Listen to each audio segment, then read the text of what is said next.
Hamıya salamlar. Deməli bir şagirdim var, sinif rəhbəri olmuşam. Onunla arada belə görüşürük, çay içirik, yemək yeyirik, söhbət edirik. O Türk seriallarına baxır, arada söhbət düşür və Aşqa Məmnuna ümumiyyətlə yadıma düşəndə mən başlayıram lağ eləməyə ki, o Aşqa Məmnunda aşk hardadır? Orada başdan ayağa xəyanətdir, özü də evin içində. Yəni bu sevgi deyil. Belə anormal şeyləri sevgi kimi qələmə verəndə o cəmiyyətlərdən normal şeylər yoxa çıxır. Yaxud bizdə təxminə və zaurda. O zaurla, elə ki, Aşqa Məmnundakı Bəhlulu mən oxşatıram. İkisi də elə bil infantil böyüməyən çocuklardır. Elə bil onları sevəndə ilan analarıdır, nəyidir.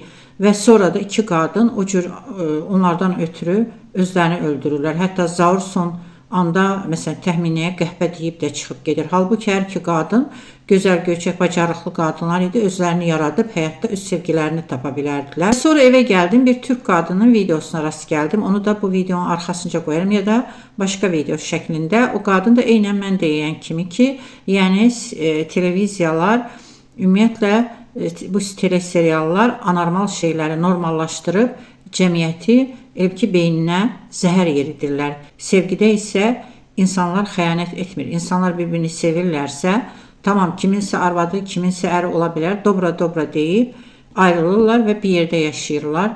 Ona görə də, əzizlərim, normal şeylərə baxın, normal insanlar artsın bu cəmiyyətdə, onda insanlar arasında ünsiyyət də yaranacaq və tək qalmayacaqsınız.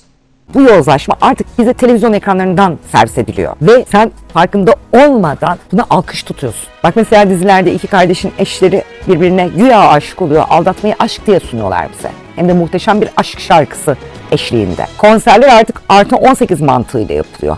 Çıplaklık, ahlaksızlık, özgürlük diye sunuluyor. Aile içi ihanetler, entrikalar, yalanlar prime time'da reality şovlarda bize izlettiriliyor ve artık her şeyi normalleştirmemize sebebiyet veriliyor. Ve bu döngü maalesef ki yıllardır hiç azalmadan aynı şekilde devam ediyor. Sen izlerken vakit geçiriyorum zannediyorsun ama aslında bilinçaltın kodlanıyor. Sadakat değersizleştiriliyor.